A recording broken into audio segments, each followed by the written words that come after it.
오셨습니다. 잘 오셨습니다. 잘 오셨습니다. 자기 자신에게 손을 얹어서 주님 감사합니다. 주님 미안합니다. 주님 사랑합니다. 고백하겠습니다. 오늘도 말씀 가운데 하나님께서 우리에게 놀라운 은혜를 허락해 주실 줄로 믿습니다. 오늘은 어버이 주일입니다.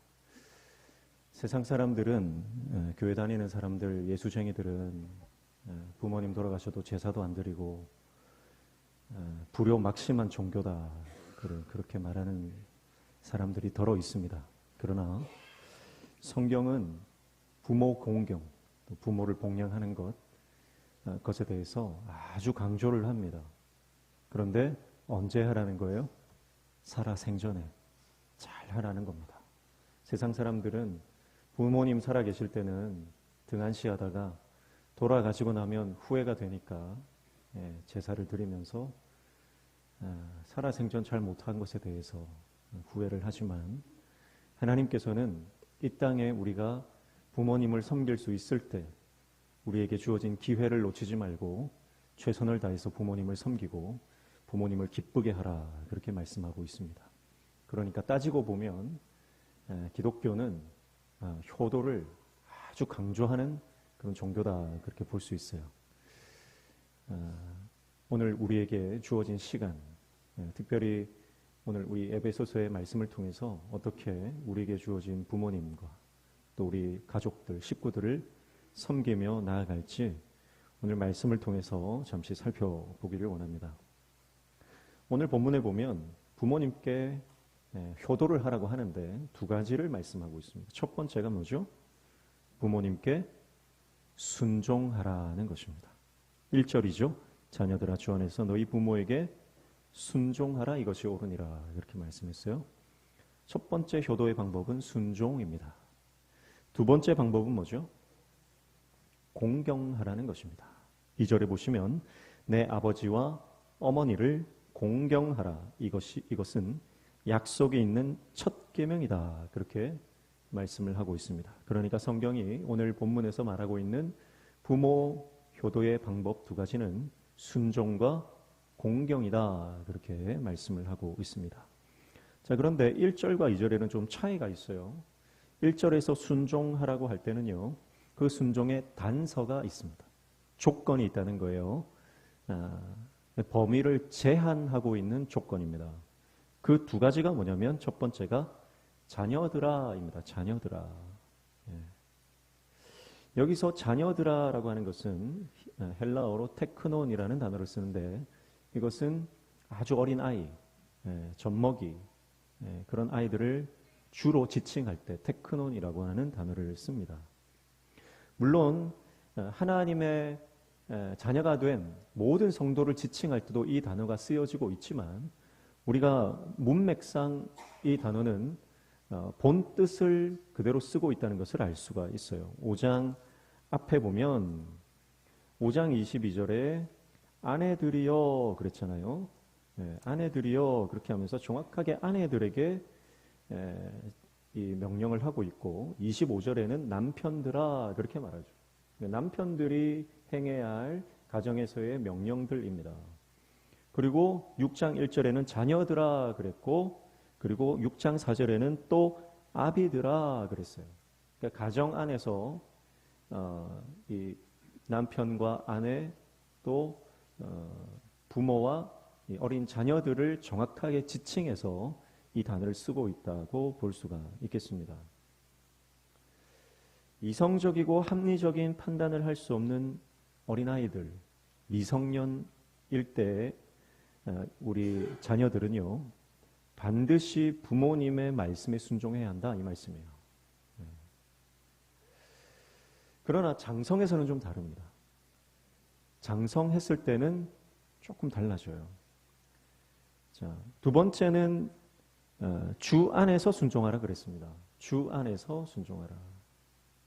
많은 신학자들은 이 주 안에서라고 하는 이 표현이 당시의 시대적 상황을 반영했을 때에 이것은 그리스도인 부모가 아니라 이교도인 부모, 아직 예수님을 믿지 않고 하나님을 믿지 않는 부모인 경우에는 주 안에서가 성립되지 않는다라는 말이죠. 오늘날로 이것을 적용해 본다면 이렇게 해석할 수 있겠습니다.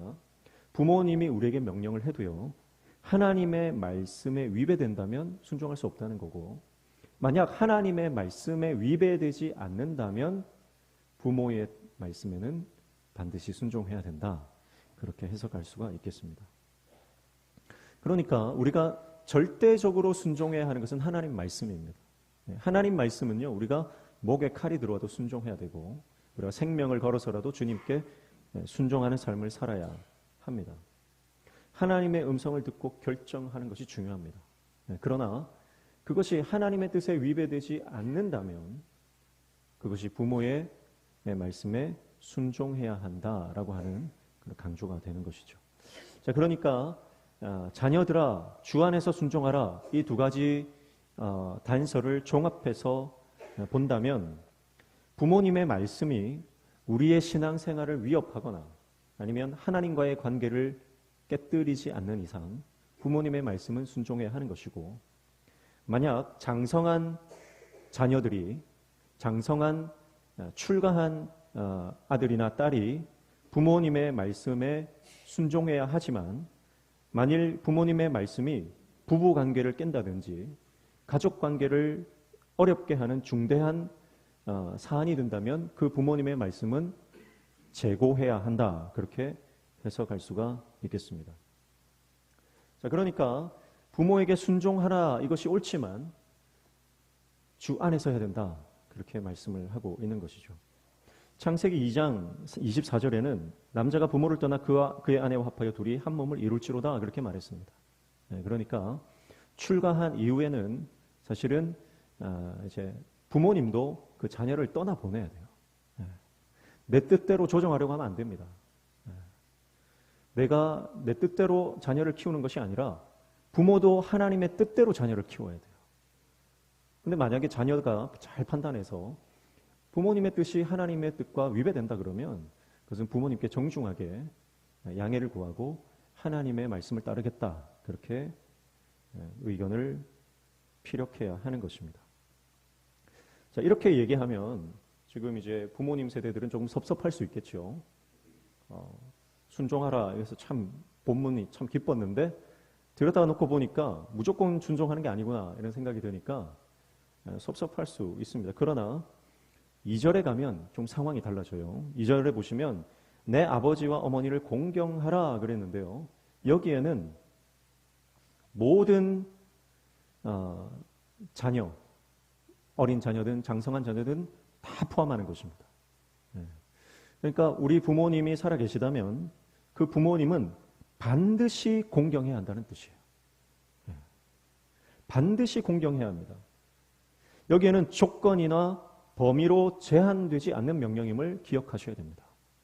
그래서 부모님의 말씀에 순종할 때는 이것이 하나님의 뜻인가 아닌가 잘 판단해서 순종해야 되지만 부모님을 공경하는 것은 조건이나 제한사항 없이 무조건 부모님을 공경해야 된다는 말씀이에요. 이것이 자녀의 마땅한 도리다. 그렇게 오늘 말씀하고 있는 것입니다.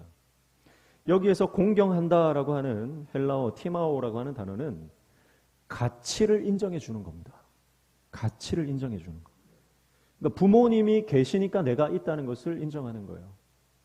부모님이 없었으면 나도 없다는 것을 인정하는 겁니다. 그래서 내가 이 땅에 존재하는 것이 부모님이 계시기 때문이고, 그래서 부모님이 그 어떤 분보다 소중하고 귀한 분이라고 하는 것을 인정하고 부모님을 존귀히 여기는 것, 그것이 바로 부모님을 공경하는 것입니다. 그래서 부모님을 무시해서는 안 됩니다. 나이가 연로하다고, 많이 못 배웠다고, 힘이 약하다고 절대 부모님을 무시해서는 안 되는 것입니다. 부모님은 부모님 그 자체로 존경받고 공경을 받아야 하는 분입니다. 나의 부모님이시기 때문에 이미 가치가 있는 거예요. 그것을 말하는 것입니다. 한 설문조사 기관에서 10대 자녀들에게 이런 질문을 했습니다. 만약에 지금부터 1년 동안밖에 살 수 없는 1년의 시한부 인생을 선고받았다면 당신은 지금 꾸는 꿈을 포기하고 5억이라는 돈을 받을 것인가? 아니면 5억이라는 돈을 포기하고 1년 동안 그 꿈을 향해 나아갈 것인가? 설문조사를 했어요. 그런데 대부분의 거의 모든 이 10대 아이들이 돈보다는 꿈을 선택했습니다. 1년이라고 하는 짧은 시간이지만 그래도 내 꿈을 향해 달려나가 보겠다. 그렇게 답변을 했어요. 그런데 이 설문조사 기관에서 이제 그 자녀들의 부모님들을 설문조사를 했습니다. 이 부모님들에게 똑같은 질문을 했어요. 내가 이제 1년밖에 살 수 없는 시한부 인생이라면 여러분이 이루지 못한 그 꿈을 한번 이뤄보기 위해서 도전할 것인가? 아니면 5억이라고 하는 돈을 받을 것인가? 그랬을 때 대부분의 그 자녀들의 부모들은 돈을 선택했습니다. 근데 왜 돈을 선택했을까요? 그 이유를 물었더니 그겁니다. 나는 이제 살 만큼 살았고 나는 이제 죽어도 내 꿈은 포기된다 할지라도 우리 자녀들의 꿈은 지켜줘야 된다. 그래서 내가 죽고 떠났을 때에 우리 자녀들이 꿈을 이룰 수 있는 이 종잣돈을 받아서 자녀들에게 주겠다. 그렇게 대답했다라고 하는 것이죠. 이 부모님들의 대답은 아마 모든 부모님들의 동일한 대답일 것입니다. 모든 사람은 부모가 되는 순간 꿈이 바뀝니다. 부모가 되는 순간 자신이 꿈꿔왔던 꿈을 포기합니다. 아니, 새로운 꿈이 생긴다 이렇게 볼 수 있죠. 그것이 바로 자녀가 태어났을 때 부모가 되자마자 이제는 내 꿈을 이루는 것이 아니라 자식의 꿈을 이루어 주는 것이 그것이 부모의 꿈이 되기 때문에 그렇습니다. 사랑하는 성도 여러분, 부모는 그런 존재죠. 어떤 분들은 이렇게 말하기도 합니다. 하나님께서 모든 가정에 계실 수가 없어서 가정마다 어머니를 두셨다. 그런 이야기를 하기도 합니다. 물론 하나님이 모든 가정에 계실 수 없는 분은 아닙니다. 그러나 그만큼 하나님께서 하나님의 대리자로서 어머니를, 아버지를, 그 부모를 그 가정에 두셨다라고 하는 것이죠. 그러니까 자녀는 마땅히 그 부모님을 존경하고 공경해야 하는 것입니다. 반대로 말하면 부모는 하나님께서 그렇게 막중한 책임을 주었기 때문에 가정에서 자녀들을 내 뜻과 내 기분과 내 감정대로 양육하는 것이 아니라 하나님의 말씀대로 마치 자신이 하나님인 것처럼 하나님의 긍휼과 자비로 그 아이들을 양육해야 하는 것이죠. 그리고 이 공경한다라고 하는 것은 거의 대부분의 영어 성경 번역본에는 이 공경이라고 하는 단어를 honor라고 표현합니다. 이것은 영광스럽게 하다라고 하는 뜻이죠. 그러니까 부모를 공경한다라고 하는 것은 구체적으로는 부모님을 영광스럽게 하는 것입니다. 부모가 그 자녀 때문에 자랑스러우면 그것이 효도라는 뜻이에요. 사랑하는 성도 여러분, 오늘 저와 여러분이 아직 부모님이 살아계시다면 그 부모님을 영광스럽게 해드리는 저와 여러분 되시기를 축복합니다. 어떻게 영광스럽게, 자랑스럽게 할 수 있습니까? 그것은 바로 내가 하나님 말씀대로 믿음으로 살아가는 것입니다. 하나님 말씀에 순종하고 하나님 뜻대로 살아갈 때에 우리의 상황과 형편과 형편에 관계없이 우리는 부모님을 영광스럽게 하는 인생으로 하나님께서 우리를 들어 쓰실 줄로 믿습니다. 그래서 저와 여러분이 우리의 부모님을 잘 공경하는 하나님 뜻에 합당한 자녀들 되시기를 축복합니다. 이 말씀은요, 확장해서 적용할 수 있겠습니다. 우리 가정에서 부모님들뿐만 아니라 우리 교회에서는 우리 어른들을 공경해야 합니다. 어른들께 순종하고 공경하는 것이 마땅한 것입니다. 믿음의 선배들을 어버이처럼 모시고 그들을 존경하고 그리고 부양해야 하는 것이죠. 그것이 교회가 한 가족된 교회의 특징입니다. 그리고 믿음으로는 우리의 영적 아버지이신, 진정한 우리의 아버지이신 하나님을 경외하고 순종해야 합니다. 하나님을 영화롭게 하고 하나님이 우리를 자랑스럽게 여기는 신앙인으로 우리가 살아가야 할 줄로 믿습니다. 하나님 아버지의 꿈도요, 바로 저와 여러분입니다. 하나님의 꿈은 다른 게 아니에요. 저와 여러분이 하나님의 복을 받고 이 땅 가운데 하나님의 영광을 드러내며 살아가는 것, 그것이 아버지 하나님의 꿈인 줄로 믿습니다. 3절에 보면 이로써 내가 잘되고 땅에서 장수하리라 그렇게 말씀했습니다. 하나님께서는 십계명을 통해서 부모에게 순종하고 부모를 공경할 때 이 땅에서 잘되고 장수하리라고 하는 첫 번째 약속을 주셨죠. 그래서 이것을 약속 있는 첫 계명이라고 말씀합니다. 땅에서 잘되고 장수한다. 이것은 쉽게 말하면 우리가 하나님께서 기뻐하시는 인간다운 삶을 산다는 겁니다. 여러분, 우리가 부모를 공경하지 않으면 하나님께서 우리를 인간답게 보지 않으십니다. 우리가 인간답게 살려면 부모를 공경해야 합니다. 에베소서 5장과 6장에는요, 이 구원받은 자의 합당한 삶을 말하면서 아내, 남편, 자녀, 부모, 그리고 여러 사회적 관계를 말하고 있습니다. 여러분, 구원받은 자가 어떤 삶을 살아야 하는가를 말하면서 에베소서 말미에 이 가정에 대해서 말하고 있다는 것은, 여러분, 가정이 회복되는 것이 바로 하나님의 뜻이라고 하는 것입니다. 행복한 가정을 이루는 것, 그거 하나님 뜻입니다. 가정이 작은 천국 되기를 하나님 원하신다는 겁니다. 에덴 동산과 같이 하나님과 동행하며 그 안에 부족함이 없는 참된 안식과 쉼이 있는 공간, 그것이 가정입니다. 그래서 구원받은 하나님의 백성이 가정에서 어떻게 서로 믿음으로 섬기고 순종하며 사랑하며 살아야 하는가를 에베소서에서는 강조하고 있는 것입니다. 그리고 그 대원칙은 우리가 지난주에 살펴봤던 것처럼 피차 복종하는 것입니다. 피차 복종하는 거예요. 부모는 자녀에게, 자녀는 부모에게, 남편은 아내에게, 아내는 남편에게 주를 경외함으로 피차 복종하는 것. 그것이 바로 가정이 살아나는 길인 줄로 믿습니다. 가정이 전쟁터가 되면 안 됩니다. 가정이 전쟁터가 되어서는 안 돼요. 쉼을 얻는 안식처가 되어야 합니다. 그래서 청년들을 축복합니다. 이 자리에 있는 청년들, 가정을 어떻게 꾸릴지 기도하고 있을 텐데요. 반드시 믿음의 사람을 만나시기를 축복합니다. 같은 믿음을 가지고 같은 영이 되어야 가정이 평안합니다. 그리고 믿음으로 그 가정이 세워져 가는 것이죠.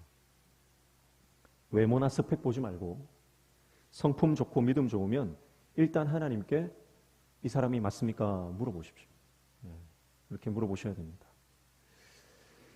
그리고 하나님께서 이 사람이다 그러면 묻지도 말고 따지지도 말고 하나님께 순종하십시오. 그러면 절대 후유증이 없습니다. 부모님 말도 들을 필요가 없습니다. 그건 하나님 말씀만 들으면 돼요. 저도 그렇습니다. 제 아내랑 이제 교제를 하면서 부모님께 이 자매랑 교제를 하고 있다 그러니까 반대를 하시더라고요. 그때 부모님 말씀 드렸으면 제가 큰일 날 뻔했습니다. 여러분, 우리가 하나님 말씀에 민감하게 반응해서 주님이 말씀하시면 사람들이 뭐라고 하든 주님 말씀 따라가면 되는 거예요. 그래서 배우자 문제도 마찬가지입니다. 그래서 외모 보지 말고 스펙 보지 말고 주위 사람들 말 듣지 말고 정말 하나님께서 이 사람이다. 그러면 정말 믿음 좋고 성품 좋은, 다른 거 볼 필요가 없습니다. 정말 성품과 믿음만 좋으면 행복하고 성공적인 가정을 꾸려나갈 수 있는 것이죠. 하나님의 뜻은 우리가 가정에서 평강을 누리고 가정에서 안정감을 누리고 또 우리에게 주어진 그 가정에서 하나님의 영광이 드러나기를 원하시는 줄로 믿습니다. 그것이 하나님의 뜻이에요. 그렇다면 우리는 그런 가정으로 만들어가기 위한 의무가 있습니다. 내 욕심대로, 내 기분대로, 내 감정대로 하시면 절대 안 됩니다. 하나님의 뜻이 뭔가? 하나님이 부모된 나에게 무슨 말씀을 하시는가? 남편 된 나에게 무슨 말씀을 하시는가? 아내 된 나에게 무슨 말씀을 하시는가? 자녀 된 나에게 무슨 말씀을 하시는가? 말씀 앞에 가만히 오래 머무르고 묵상해서 하나님께서 감동 주시는 대로 여러분 그 말씀에 순종할 때 여러분 우리 자녀들이 살아나는 역사가 일어나고 가정이 회복되는 역사가 일어날 줄로 믿습니다. 그래서 우리 명신교회 모든 가정마다 그 가정이 회복되고 그 가정이 하나님의 복을 받으면 교회는 자연스럽게 성장하고 부흥되는 줄로 믿습니다. 그래서 가정이 먼저예요. 가정이 회복돼야 교회도 회복되는 것입니다. 아무리 교회에 모여서 기도하고 찬양하고 전도해도 가정이 불안하고 가정이 무너져 있으면 여러분 마음에 안정감이 없는 것입니다. 저는 예수 믿기 전에 어린 시절에 참 눈치를 많이 봤던 것 같습니다. 그렇게 눈치를 많이 봤어요. 왜냐하면 부모님이 늘 싸우시고 다투시니까 부모님 기억에는 제가 참 어린 시절에 착한 아이였다 그렇게 말씀하시는데 저는 생각해보면 제가 착해서 착한 행동을 한 게 아니라 눈치 본다고 그랬던 것 같아요. 눈치를 참 많이 봤습니다. 늘 조마조마했습니다. 늘 마음에 큰 가시가 있는 것 같았습니다. 그러나 예수 믿고 나서 우리 가정이 복음을 받고 예수 믿는 가정으로 변화되고 난 이후에는요. 마음의 안식이 찾아오는 것입니다. 마음 평안한 것입니다. 부모님을 볼 때 그전에는 두려운 마음, 공포심, 이 부모님이 또 언제 헤어진다 그럴까? 이 부모님이 언제 또 대판 싸우고 집을 나가버릴까? 하는 항상 그 두려운 마음 꽉 차 있었어요. 그래서 내가 조금이라도 착하게 하면 그래도 내가 부모님이 나를 보고 안 싸우지 않을까? 그런 눈치를 보고 살았던 것 같습니다. 그러나 예수 믿고 나서는 그런 눈치를 보지 않았어요. 왜냐하면 예수님이 가정의 주인 되시기 때문에. 부모님이 예수님 눈치 보더라니까요. 어머니 아버지가 하나님 눈치 보니까 자녀들이 눈치 볼 필요가 없는 거예요. 사랑하는 성도 여러분, 예수 그리스도가 우리 가정의 주인이 되시면 모든 문제는 해결되는 줄로 믿습니다. 하나님께서 우리 가정을 다스려 주시면, 성령께서 우리 가정을 통치하시면 여러분 가정의 모든 문제는 해결되는 줄로 믿습니다. 요한계시록에 보면 지금 이후로 주 안에서 죽는 자들은 복이 있다 그랬어요.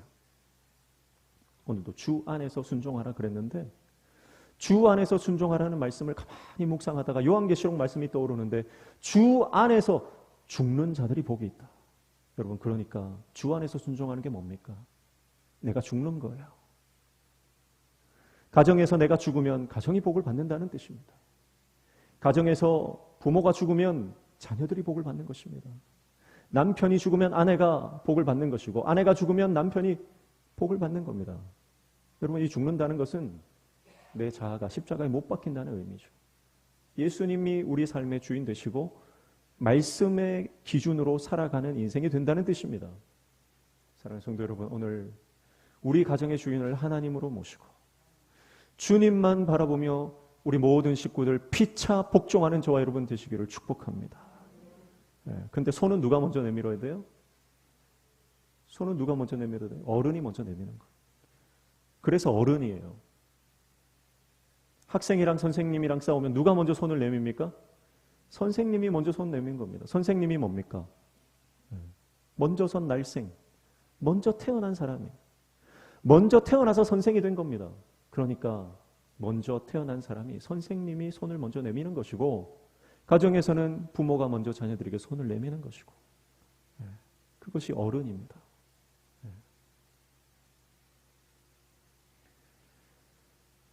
우리 남자 성도님들께 묻겠습니다. 가정에서 아내가 집안 살림을 하는데 모친이 집에 찾아와서 며느리한테 이거는 이렇게 하고 저건 저렇게 해라, 그렇게 지시를 하면 여러분 아내 편 들어야 됩니까? 엄마 편 들어야 됩니까? 아내 편 들어야 돼요? 엄마 편 들어야 돼요?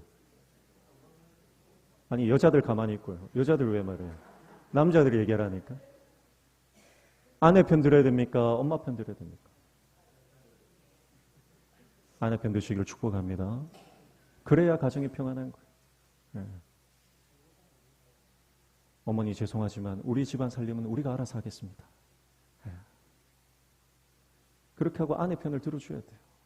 그래야 가정이 편안한 거예요. 제가 좀 그걸 늦게 깨달아가지고 고난이 많았습니다. 네. 말씀의 원리대로 가면 반드시 성공하는 것입니다. 말씀의 원리대로 가면 행복은 저절로 따라오는 것입니다. 여러분 행복을 추구하지 말고 거룩을 추구하십시오. 하나님 말씀을 추구하십시오. 말씀을 따라가면 우리가 거룩한 인생이 되면 행복은 저절로 따라오는 것이에요. 그런데 여러분 행복을 쫓다 보니까 행복을 쫓는 사람들은 돈도 필요하고 집도 필요하고 여러 가지 많이 필요하죠. 그러니까 말씀을 놓치게 되는 것입니다. 그러면 행복도 저 멀리 떠나가는 거예요. 사랑하는 성도 여러분, 오늘 저와 여러분이 하나님 말씀 붙잡고 하나님 말씀의 원리대로 오늘 말씀이 부모된 우리에게 무슨 말씀을 하는지, 자녀된 우리에게 무슨 말씀을 하는지 그 말씀에 깊이 우리가 고민하고 그 말씀이 깨달아질 때 그 말씀에 순종하면 하나님께서 우리 가정을 살리시고 우리 가정에 놀라운 은혜를 허락해 주실 줄로 믿습니다. 오늘 특별히 어버이 주일 우리 자녀된 우리가 육신의 부모님을 잘 순종하고 공경하는 저와 여러분 되시기를 축복합니다. 또 우리 교회가 어른들을 잘 모시고 우리 어른들을 잘 공경하는 우리 교회가 되기를 축복합니다. 네, 그리고 하나님 아버지를 정말 사랑하고 우리가 경외하며 그 아버지의 말씀에 순종하여 하나님의 뜻을 이루고 하나님을 영화롭게 하는 그런 우리 모든 성도님들 되시기를 주님의 이름으로 축복합니다. 기도하겠습니다. 만세전에 우리를 택정하셔서 이 땅에 보내주실 때 그냥 보내주신 것이 아니라 부모를 통해 그 부모의 희생과 눈물과 그 섬김을 통해 우리가 이 땅에 태어나고 자란 줄로 믿습니다. 육신의 부모를 잘 섬기는 하나님의 종 되게 도와주시고 교회 어른들을 잘 공경하는 우리 모든 성도들 되게 도와주셔서 우리 온 교회가 가정마다 회복되고 하나님의 놀라운 복을 받아 부흥되고 성장하는 귀한 믿음의 공동체 되도록 은혜 허락하여 주시옵소서. 예수님의 이름으로 기도하옵나이다. 아멘.